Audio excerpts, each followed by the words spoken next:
Okay, Ramblers, let's get rambling. Hi, everybody. Hi, Dr. Nick. Welcome to episode 46 of SumDumWatch. I am SumDumGuy. As always, I am here to celebrate the joys of physical media, its ownership, its collectability, its watchability, its tangibility, its shelf appeal, its countless hours of entertainment action. This is my weekly series where I document what I have watched from my own physical media library as well as my theatrical attendances for the week. This episode will cover the week of August 11th through today, August 17th. This partial lump of a kitty here is Buddy. Say hello. He's passed out. Let's talk some stuff. First and foremost, some partial background viewing and kind of going back a little bit and somewhat rewatching some older 4Ks of mine now that I have a newer 4K player that has kind of revitalized my 4K viewing experience. I decided to pop in a film from my Star Trek The Next Generation collection here, 4-film set.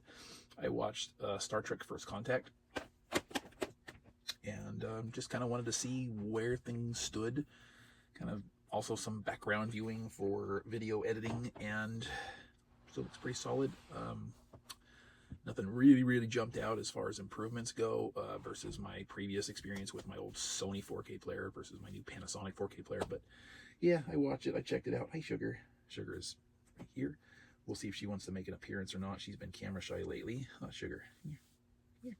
Want to say hi to people? Come here. Oh, come here, sweet pea. There she is. Oh, you got your happy motor on. That's good. Huh? The people over there way. People over there way, they're watching you. Huh? And then there's Buddy you're watching. Buddy, whom you do not really like very much. And Buddy's got his head upside down looking back at you. Make kitties. Okay, it's okay. Have fun. Go play.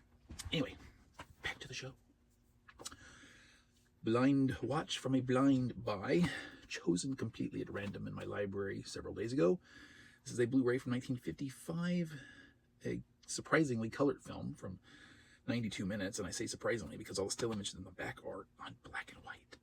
This is a film starring Jane Russell and Jeff Chandler, co-starring Dan Drea, and this was a first for everybody, for me. The director, the actors, the title, everything. This is a film called Foxfire. This is where my surprise comes from. It's black and white still images for a very vibrantly colored film. Jane Russell, at least a moderate sex symbol in the 50s, kind of shines in this film. I understand the appeal. A very interesting story about a rich but not snobbish, but from a snobbish family lady living in the Arizona desert who circumstantially meets a man who is an engineer for a local mining company. He's half Apache, and she takes an immediate liking to him, despite hating Apaches. She doesn't know at first he's Apache, but pretty much falls for him like that. And they have this really brief whirlwind kind of romance, and she's just like, let's get married. They get married.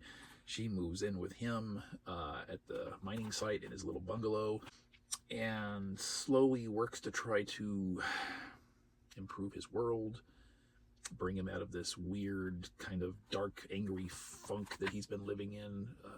It's kind of an influence from his past that is later revealed.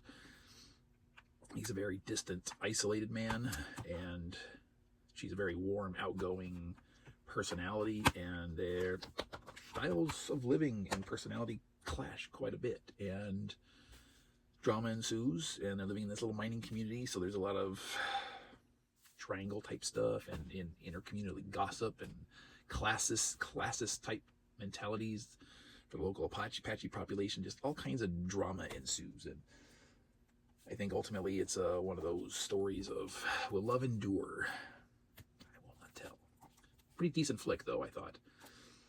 Next up is rewatching of a film I saw not too long ago. But I was in the mood for a rewatch, and this is a film from, I believe, 1988. Phenomenal film, phenomenal appearances across the board. Let's take it out of the slipcover to show you, and I'll give you why in a moment.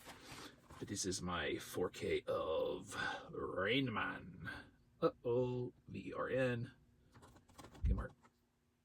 Kmart. Of course, definitely have to get my boxer shorts at Kmart. 700 Cincinnati Street. Yeah. So the reason why I couldn't show my slipcover when I picked it up at Best Buy, it still had the sticker on it. I've never taken it off. I'm afraid it'll damage the plastic because I tend to leave my plastic on. I slit the bottom so I can slide the case out. And that's that. But yeah, 4 Academy Awards back when the Academy Awards had some level of value and validity to them. Not that they do anymore. They shouldn't even exist anymore as far as I'm concerned. But stellar performances, Dustin Hoffman, Tom Cruise, of course, and Valeria Golino. I really hope I'm not pronouncing her name right. I'm not going to say I hope I am because I know I'm not. Great performances, great film. I wish it had really great rewatchability because it's top notch, but unfortunately it's such a kind of a heart-wrenching and difficult film to watch at times that it could be hard. But he woke up and tried to play. Where you go, buddy boy? Where you go, buddy boy? TV time. Next up we have a great conclusion here. I finished Voyagers, complete series collection here that I've been featuring for the last few weeks. Wrapped it up with episode 20 that offered no conclusion to the series, so I don't know when in filming they knew they were going to be canceled. They had an episode that gave them a confrontation with a previous foe, which is, I guess, fitting for a final episode, but no conclusion, nothing that wraps anything up whatsoever. I mean, this was just basically an episode 20, so I mean, it could have been a season finale if it had been planned that way, or it could have just been another episode. There was no real significance to it. But overall, I did enjoy this more as it progressed. I was a little on the fence at the beginning. This show's sincerity and heart really kind of plowed its way through its inadequacies, if that makes any sense. So, Wagers, ladies and gentlemen, quality watch, some good early 1982 and 83 fun. Which brings me to my next short-lived show, which I have now started. I am 2 episodes in, starting the 3rd. I think I've owned this for, I don't know, maybe a year, give or take. It's kind of an anthology series, and it's very short-lived. It's a single season, like a mini-series, only consisting of 6 episodes. But this one is Tales of the Walking Dead. So 6 completely, as I understand it, independent episodes. No continuity, just 6 random stories. At least 1 or more is going to tie into events of at least the mainline series. I think there are others that do as well. I just haven't gotten that far. But we have Alpha here in a early standalone kind of just a isolated spin-off episode pre her appearance on The Walking Dead. Yeah, and just pockets of life out there at any random particular time of the zombie apocalypse from the very beginning on forward. I don't, again, have a lot of details because I've just started it, but so far, so good. Which leads me to diving back in this week with season 2 of Person of Interest, my long-term TV viewing experience. So we have, I think, 5 seasons in total to get through. I've knocked out the first 3 episodes so far this week, and there's a slight, I guess, difference in the writing. I don't want to say quality, but tone. The first 2 episodes wrap up a 3-part story arc that began in the last episode of season 1 that rolls nicely into the 3rd episode. There's some slight dynamic shifts, which I find welcome. Even a little bit more humor injected so far that I've seen. I wasn't expecting, so good stuff there. I'm looking forward to continuing that show again after a brief hiatus. Lastly, my sole theatrical viewing of the week. This is a re-release. It's not quite an anniversary release because it's a 2016 film, so it's 9 years later, but this is, there we go, focus, Shin Godzilla, which I had never seen before, but I do own on Blu-ray. Touted by many to be the best Godzilla film up until the release of Godzilla -1. And from my limited Godzilla experience, I can't say I disagree with that too much. I thought it was pretty quality film. I do have some qualms with it. And some of the qualms were intentional on the part of the director, I understand, because it delves into and slams bureaucracy quite a lot in the film. And a lot of it, let's say, Godzilla has made landfall in Tokyo, Japan,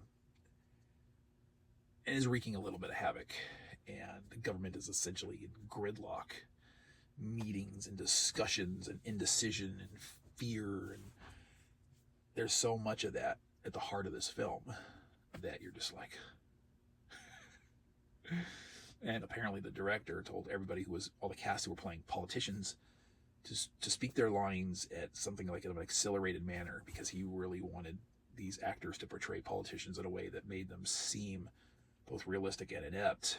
And as a subtitled film, it's a little difficult, I thought, for my taste, to keep up with some of that dialogue and process it and make sense of it, because it's just boom, boom, you're reading it, and you're listening, and you're watching, and you're reading, and you're And then an unintended consequence, I think, of that is that every single time, it didn't matter what was going on, a scene shifted to a different location, there'd be some caption at the bottom of the screen telling you, okay, this is where you're at, in Japanese and in English. Well, consequently, all the subtitles that were being visibly presented on the bottom of the screen, when you had that location and there was someone talking, the subtitles then popped up to the top of the screen. So you're reading here, and you're reading here, and then you're reading here, and then you're reading here, and then you're reading here, and then you're reading here. That was kind of exhausting for me. Aside from those two issues, I thought it was a pretty good solid film, and I don't disagree that it probably is the best Godzilla film next to Godzilla -1. Now, I need to rewatch the original. I have not seen that since I was probably a teenager. I've probably got at least 5 or 6 Godzilla films aside from Shin Godzilla and Godzilla -1, including the original one, that I need to watch for the first time or rewatch. We will do. That's this week. This is our celebration. It is completed. What'd you think of what I watched this week? Have you watched any of this yourself? What have you yourselves watched from your own library? Did you go to the theater? Did you check out anything? Let me know. We're Box. Thank you. Good night. Bye-bye. Alan.